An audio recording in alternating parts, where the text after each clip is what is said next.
Olwalira abakulu okuva minisitule y'ebyettaka babadde balabiseeko mu kakiiko ka Palamenti akalondoola ensasaanya ya ssente z'omuwi w'omusolo okwennyonnyolako kwa alipoota ya Ssaababalirizi w'ebitabo bya gavumenti eyazuula nti baliko ssente ze bataalaga bulungi mu mbalirira y'omwaka gw'ebyensimbi 2022-2023. Kyokka bano bazze ng'akulira emirimu minisitule eno taliiko Dorcus Okalany wadde nga yatambulirako ensonga. Akakiiko akakulirwa omubaka Muhammad Mwanga Kivumbi kakitegedde nti ono yagenda mu ggwanga lya Amerika mu lukuŋŋaana olumu. Abalabiseeko leero babadde bakulembeddwamu omu ku bakungu ba minisitule eno Richard Juuko, kyokka ababaka bagamba nti ensonga zino ono zimusukka era nga n'empapula ze baleese mu kakiiko zibadde tezikwatagana n'ekibaleese. It would be self-defeating for us to entertain the responses, the deliberations with this entity without the accounting officer. Do other government business.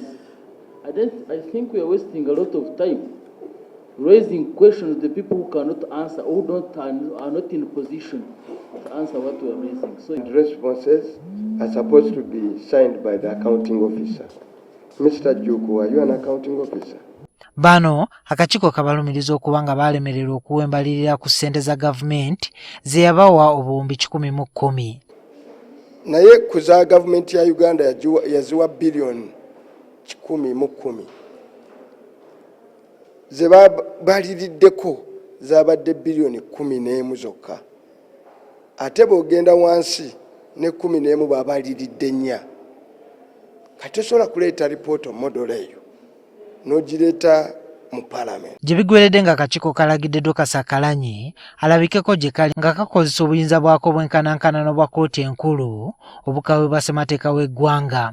Nga 26 ateekwa kasita abanga mulamu era ku olwo lwennyini lwasabire tumugambye lwateekeddwa okukola ki okulabikako wano, era ku olwo bano aba CID yange bajja mu kimayo wali mu ofiisi bamuleete wano kuba simuyise nga bwa bulijjo.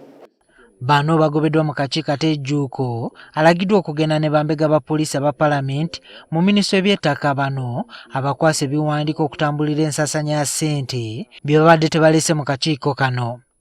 Juma Kiriya, NTV Akawungeezi.